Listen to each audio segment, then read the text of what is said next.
إن الحمد لله نحمده ونستعينه ونستغفره ونعوذ بالله من شرور أنفسنا ومن سيئات أعمالنا من يهده الله فلا مضل له ومن يضلل فلا هادي له وأشهد أن لا إله إلا الله وحده لا شريك له وأشهد أن محمدًا عبده ورسوله أما بعد فإن أحسن الكلام كلام الله وخير الهدي هدي محمد صلى الله عليه وسلم وشر الأمور محدثاتها وكل محدثة بدعة وكل بدعة ضلالة الضلالة في النار من يطع الله ورسوله فقد رشد واهتدى ومن يعص الله ورسوله فقد ضل وغوى اللهم صل على محمد وعلى آل محمد كما صليت على إبراهيم وعلى آل إبراهيم إنك حميد مجيد اللهم بارك على محمد وعلى آل محمد كما باركت على إبراهيم وعلى آل إبراهيم إنك حميد مجيد رب اشرح لي صدري ويسر لي أمري واحلل عقدة من لساني يفقهوا قولي رب زدني علما أما بعد فأعوذ بالله من الشيطان الرجيم بسم الله الرحمن الرحيم فاعلم أنه لا إله إلا الله واستغفر لذنبك وللمؤمنين والمؤمنات والله يعلم متقلبكم ومثواكم۔ سورہ محمد صلی اللہ علیہ وسلم کی یہ آیت نمبر 19 ہے، 19۔ اللہ رب العزت نے اس میں ارشاد فرمایا فَعْلَمْ، لہذا جان لیجئے، انہ لا الہ الا اللہ، کہ کوئی الہ نہیں ہے مگر اللہ۔ لا الہ الا اللہ قرآن حکیم میں 20 جگہ پر اسی معنی سے ملتے جلتے الفاظ نقل ہوئے، سینکڑوں جگہ پر اس کا مفہوم نقل ہوا کہ اس کائنات کو بنانے والا، چلانے والا، تمہاری ثناؤں، تمجیدوں، حمدوں کے لائق کوئی ذات اگر ہے تو صرف اللہ کی ذات ہے۔ یہ نکتہ وہ نکتہ ہے کہ جس پر یقین رکھنے کے بعد بندہ مسلمان ہوتا ہے۔ میں آج کوشش کروں گا کہ اپنی طرف سے کوئی بھی بات وضاحت والی بھی کم سے کم کروں، صرف چند احادیث، 40 احادیث میں سے جو لا الہ الا اللہ کی فضیلت پر مبنی ہیں وہ آپ کے سامنے رکھوں۔ جوانوں سے میری گزارش ہوگی کہ وہ یاد کرنے کی کوشش کریں۔ پہلی حدیث جس سے یہ بات ثابت ہوتی ہے کہ لا الہ الا اللہ پہلی ذمہ داری ہے کسی شخص کے مسلمان ہونے کے لیے۔ حضرت ابن عباس رضی اللہ عنہما بیان کرتے ہیں، بخاری اور مسلم کی یہ حدیث ہے کہ رسول اللہ صلی اللہ علیہ وسلم نے جب حضرت معاذ ابن جبل رضی اللہ تعالی عنہ کو یمن کی طرف بھیجا تو ان سے کہا کہ تم اہل کتاب کے پاس جا رہے ہو، تم نے سب سے پہلا کام یہ کرنا ہے، اول ما تدعوہم الیہ شہادت اللہ الہ الا اللہ، سب سے پہلے تم نے ان کو اس چیز کی طرف دعوت دینی ہے کہ وہ گواہی دیں کہ اللہ کے علاوہ کوئی معبود نہیں ہے۔ فرمایا اگر وہ یہ آپ کی بات مان لیں پھر انہیں کہنا کہ تم پر 5 نمازیں فرض ہوئی ہیں، پھر جب یہ بھی مان لیں تو پھر ان کو بتلانا کہ تمہارے مالوں میں سے کچھ حصہ اللہ نے فقیروں کے لیے مختص کیا ہے، اپنے مالوں سے زکوٰۃ نکالو۔ اس حدیث سے یہ بات واضح نظر آئی کہ مسلمان سب سے پہلے دعوت دیتا ہے کلمہ توحید کی طرف، اور اس کے بعد وہ تدریجاً مرحلہ وار گریجولی لوگوں کو آگے دعوت دیتا ہے۔ اور اس سے یہ بات واضح ہوئی کہ کلمہ توحید بنیاد ہے،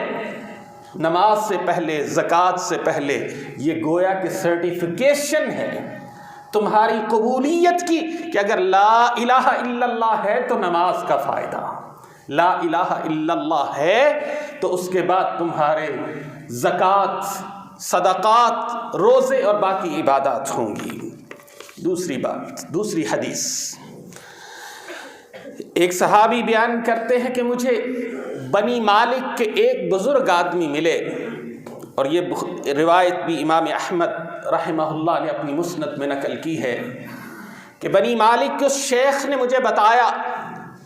کہ میں بنی مجاز، ایک بازار لگتا تھا میدان عرفات میں، جو ابتدائے ذی الحجہ سے شروع ہو کر 8 ذی الحجہ تک جاری رہتا تھا۔ کہتے ہیں وہ شخص کہ میں نے رسول اللہ صلی اللہ علیہ وسلم کو اس بازار میں دیکھا، آپ اس بازار میں گھوم رہے تھے، ادھر ادھر جا رہے تھے، اور آپ کہہ رہے تھے قولوا لا الہ الا اللہ تفلحوا، لوگو لا الہ الا اللہ کہہ دو، کامیاب ہو جاؤ گے۔ تو اس حدیث سے صاف ظاہر ہوا کہ جس نے لا الہ الا اللہ کہا وہ کامیاب ٹھہرا۔ اگلی حدیث، یہ حدیث امام بخاری نے نقل کی ہے کہ عطا ابن یسار تابعی ہیں، اپنے استاذ عبداللہ ابن عمرو ابن العاص رضی اللہ عنہ سے پوچھتے ہیں کہ بتلائیے رسول اللہ صلی اللہ علیہ وسلم کے بارے میں تورات میں کیا لکھا ہے؟ لمبی حدیث ہے، وہ بیان کرتے ہیں کہ عام وہی صفات تورات میں بھی رسول اللہ صلی اللہ علیہ وسلم کی ذکر ہوئی ہیں جو قرآن حکیم میں موجود ہیں، کہ آپ خوشخبری دینے والے ہیں، آپ ڈرانے والے ہیں، آپ ایمان والوں کے لیے ڈھال ہیں، آپ اللہ کے بندے ہیں، اللہ کے رسول ہیں، اللہ نے آپ کو متوکل بنایا ہے، آپ سخت نہیں ہیں، آپ اونچی آواز سے بات کرنے والے نہیں ہیں، اور آپ کے اندر یہ اللہ نے صلاحیت رکھی ہے کہ آپ نیکی کے ذریعے برائی کو دور کرتے ہیں۔ یہ صفات بیان کرنے کے بعد وہ بیان فرماتے ہیں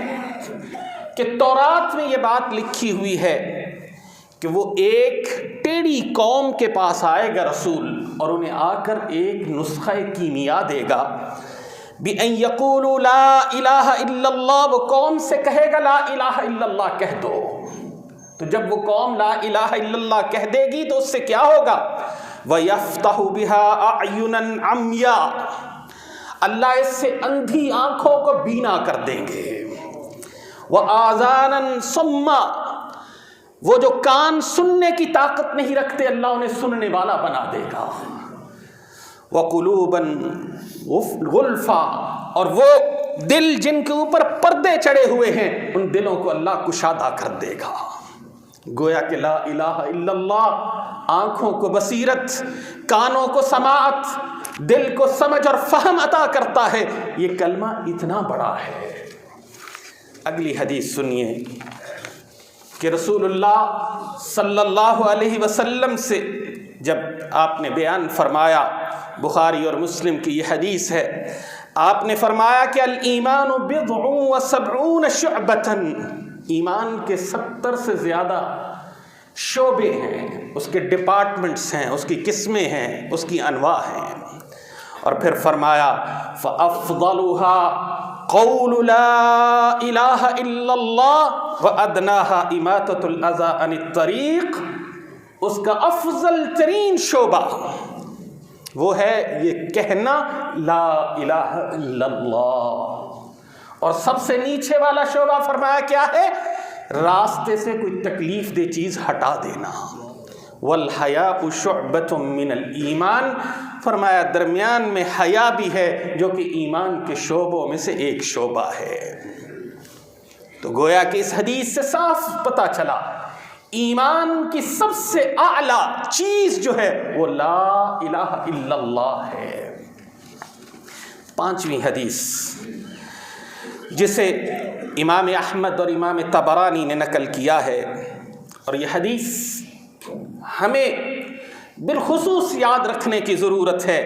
حضرت ابو ہریرہ رضی اللہ تعالی عنہ بیان فرماتے ہیں کہ رسول اللہ صلی اللہ علیہ وسلم نے فرمایا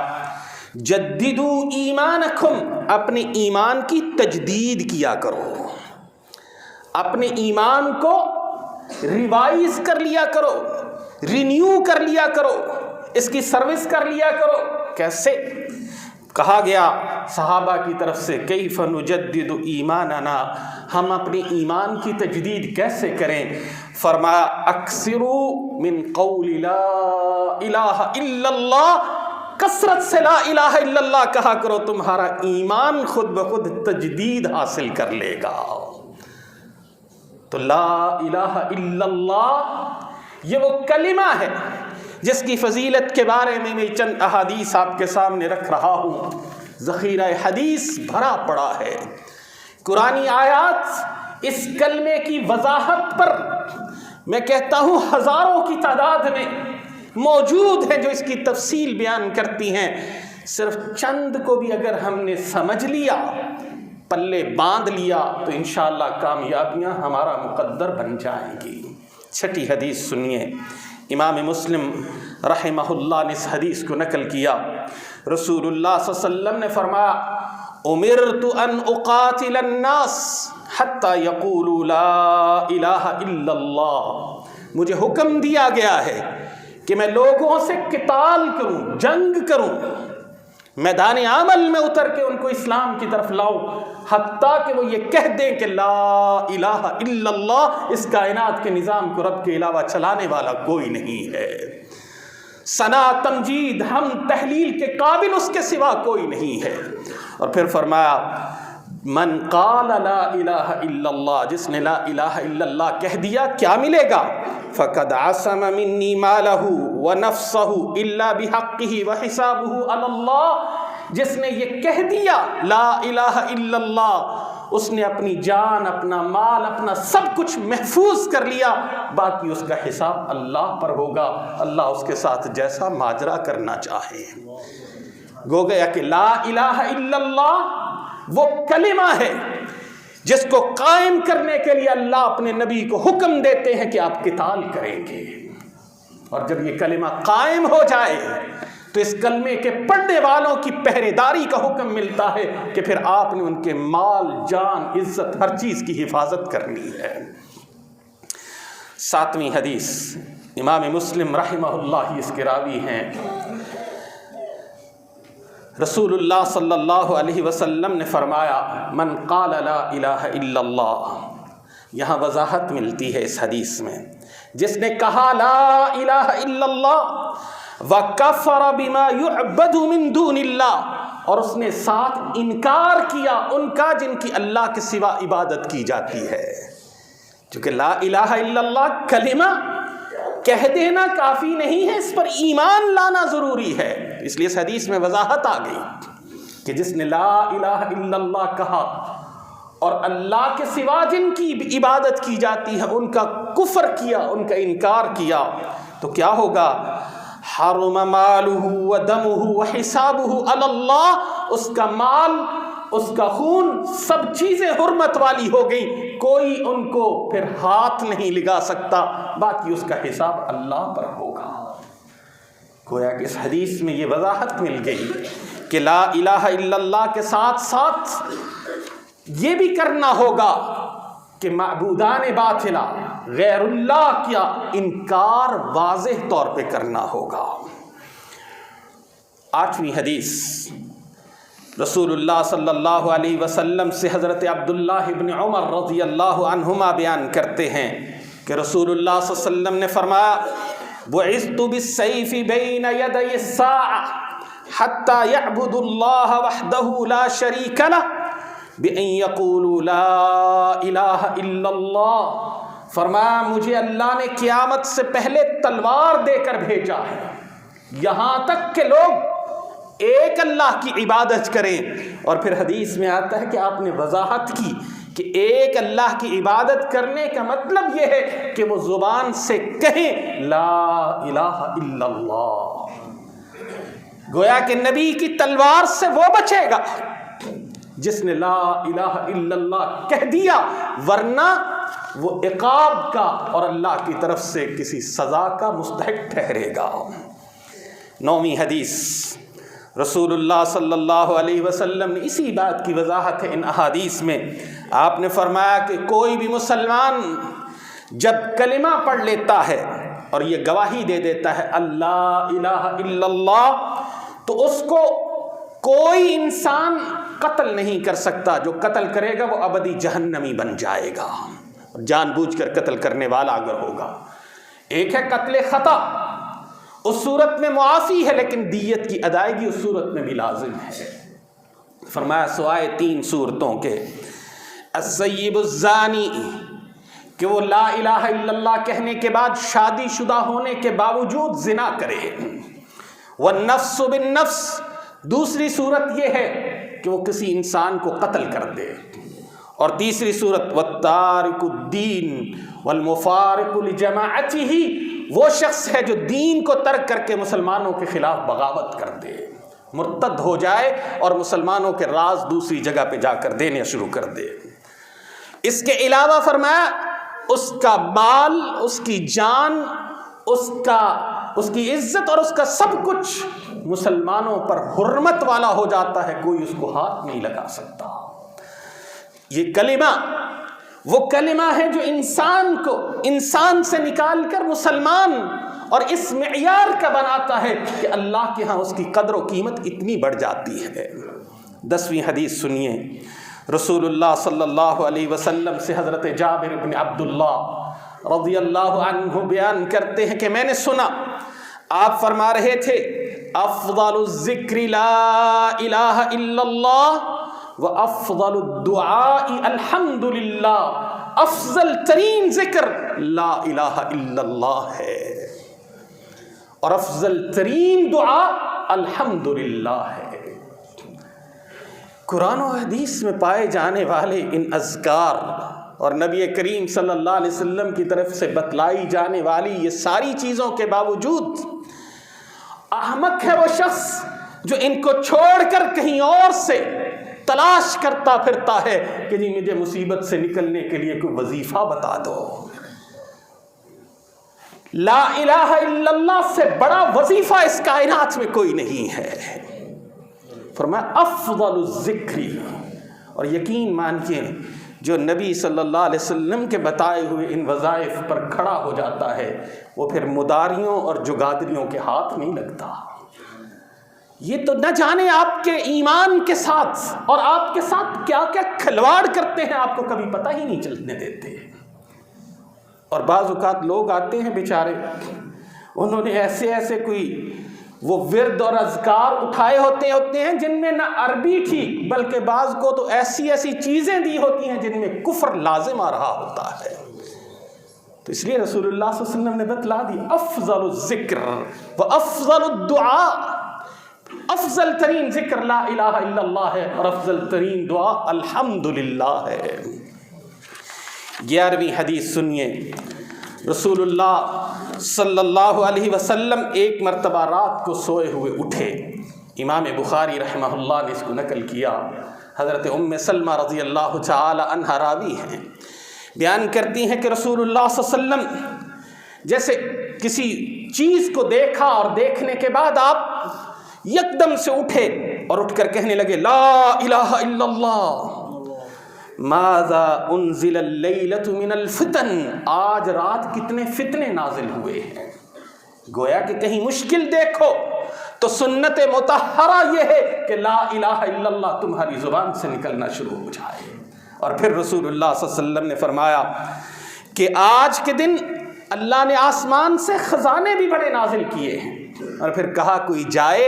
جا کر میرے حجروں میں سونے والی میری بیویوں امہات المؤمنین کو جا کر اٹھائے تاکہ وہ اپنی تیاری کر لیں، اور پھر کہا کم من کاسیۃ فی الدنیا عاریۃ یوم القیامہ، قیامت کے دن کتنی ہی عورتیں جو دنیا میں سب کچھ پہنے ہوئے تھیں وہ قیامت کے دن ہر چیز سے عاری ہوں گی، ننگی ہوں گی، پہننے کے لیے کچھ میسر نہ ہوگا سوائے اس کے کہ جو تقوی، ایمان اور عمل صالح لے کر جاؤ گے۔ 12ویں حدیث سنیے، رسول اللہ صلی اللہ علیہ وسلم کے بارے میں امی عائشہ رضی اللہ تعالی عنہا بیان کرتی ہیں کہ جب رسول اللہ صلی اللہ علیہ وسلم کی جان جہاں اس دنیا سے پرواز کر رہی تھی، آپ میری اس تھوڑی اور میرے سینے کے درمیان سر کی ٹیک لگائے بیٹھے تھے، میرے پاس ایک بڑا سا برتن پڑا تھا جس میں پانی تھا، میں پانی میں ہاتھ ڈالتی، رسول اللہ صلی اللہ علیہ وسلم کے چہرے پہ پانی لگاتی بخار اور شدت کی وجہ سے، تو اس وقت میں نے آقا علیہ السلام سے سنا آپ کہہ رہے تھے لا الہ الا اللہ ان للموت لسکرات لا الہ الا اللہ، بے شک موت کی سختیاں بڑی ہیں۔ تو گویا کہ یہ وظیفہ اس کو ملے گا جو زندگی بھر لا الہ الا اللہ کہتا رہا، جس نے اپنا اوڑھنا بچھونا لا الہ الا اللہ بنایا، اس کو اللہ پھر موت کے وقت بھی لا الہ الا اللہ نصیب فرمائیں گے۔ 13ویں حدیث سنیے، رسول اللہ صلی اللہ علیہ وسلم کے پاس حضرت ابو ذر آتے ہیں رضی اللہ عنہ، کہتے ہیں یا رسول اللہ اوصنی، اے اللہ کے رسول صلی اللہ علیہ وسلم مجھے وصیت کیجیے۔ آپ نے فرمایا کہ سنو اذا عملت سیئۃ فاتبعها حسنۃ تمحوها، کبھی کوئی گناہ ہو جائے تو فوری طور پہ اس کے بعد نیکی کرنا، نیکی کرو گے تو گناہ مٹ جائے گا، وہ نیکی گناہ کو مٹا دے گی۔ اور پھر کہتے ہیں میں نے پوچھا امین الحسنات لا الہ الا اللہ، اے اللہ کے رسول کیا نیکیوں میں سے لا الہ الا اللہ کہنا بھی ہے؟ کہ مجھ سے کوئی گناہ ہو گیا تو اس کے بعد میں لا الہ الا اللہ کہہ دوں تو یہ بھی نیکی ہوگی؟ فرمایا نہیں، سن ہی افضل الحسنات، یہ لا الہ الا اللہ افضل ترین نیکی ہے۔ ہمیں یہ کلمہ اللہ نے نصیب کیا ہے۔ حدیث سنیے 14ویں، رسول اللہ صلی اللہ علیہ وسلم نے فرمایا من قال لا الہ الا اللہ نفعته یوما من الدہر یصیبہ قبل ذلك ما اصابہ۔ اس حدیث کے 2 مفہوم ہیں کہ جس شخص نے جس دن لا الہ الا اللہ کہہ دیا، اس دن کے بعد اللہ کی طرف سے اس پر بڑی آزمائش نہیں آئے گی۔ اس کا مطلب یہ ہوا کہ ہم نے شاید وہ لا الہ الا اللہ یہاں سے کہا نہیں، کہہ دیا ہوتا تو پھر نہ کبھی شک آتا، نہ تذبذب آتا، اور نہ رب کے اوپر عدم اطمینان اور عدم ایمان کی کیفیت ہم پہ طاری ہوتی۔ تو اس لیے کہا جس نے یہ کہہ دیا اس کے بعد اللہ مصیبتوں سے بچا دیں گے۔ اور دوسرا مفہوم اس کا یہ ہے کہ قیامت کے روز اللہ اسے ہر طرح کی مصیبت سے بچا دیں گے۔ 15ویں حدیث سنیے، رسول اللہ صلی اللہ علیہ وسلم نے ارشاد فرمایا ما قال عبد لا الہ الا اللہ قط مخلصا، جب بھی بندہ مخلص ہو کر لا الہ الا اللہ کہتا ہے تو کیا ہوتا ہے الا فتحت له ابواب السماء، مخلص ہو کر لا الہ الا اللہ کہتا ہے تو آسمان کے دروازے کھول دیے جاتے ہیں، حتی تفضی الی العرش مجتنب الکبائر، اور اس کا یہ لا الہ الا اللہ جس کی زبان سے نکلا تھا اللہ کے عرش تک پہنچ جاتا ہے۔ لیکن شرط بتائی آگے مجتنب الکبائر، جب تک وہ کبیرہ گناہوں سے اجتناب کرتا رہے گا۔ پھر وہ لا الہ الا اللہ کہے گا، آسمان کے دروازے اس کے لیے کھلتے چلے جائیں گے اور اس کا یہ کہا ہوا لا الہ الا اللہ اللہ کے عرش تک پہنچے گا۔ آخری حدیث 40 احادیث تھیں، وقت کے اختصار کے باعث میں نے شروع میں جیسے کہا جتنی ممکن ہوئی سناؤں گا۔ رسول اللہ صلی اللہ علیہ وسلم نے ارشاد فرمایا التسبیح نصف المیزان، سبحان اللہ کہو گے تمہارے میزان جو قیامت کے دن تمہارے لیے لگایا جائے گا اس کا آدھا بھر جائے گا۔ والحمدللہ یملؤہ، الحمدللہ کہنا عادت زندگی میں بنا لو گے، تمہارا نیکیوں کا پلڑا بھر جائے گا، کسی اور چیز کی ضرورت ہی نہیں رہے گی۔ پھر کہا ولا الہ الا اللہ لیس لہا دون اللہ حجاب حتی تخلص الیہ، لا الہ الا اللہ وہ کلمہ ہے کہ جس کے اور اللہ کے درمیان کوئی پردہ حائل نہیں ہے۔ یہ لا الہ الا اللہ ادھر تمہاری زبان سے نکلتا ہے، ادھر اللہ کے پاس مقبول ہو جاتا ہے۔ شرطیں یہی ہیں کہ کفر کرتے ہوئے ان تمام معبودان باطلہ کا جن کو اللہ کے مقابلے میں کھڑا کیا گیا، اخلاص کے ساتھ، دل کی گہرائیوں سے، یقین کے ساتھ اگر لا الہ الا اللہ کہو گے، دنیا و آخرت کی کامیابیاں تمہارے قدم چومنے کے لیے آ جائیں گی۔ لیکن شرط یہی ہے، زبان سے کہہ بھی دیا لا الہ تو کیا حاصل، دل و جان مسلمان نہیں تو کچھ بھی نہیں۔ لا الہ الا اللہ زبان سے بھی کہیں اور اس کے تقاضوں کو بھی پورا کریں، یہ ہے مومن، یہ ہے مسلم۔ اللہ ہمیں ویسا بننے کی توفیق عطا فرما دے۔ سبحان ربک رب العزت عما یصفون وسلام علی المرسلین۔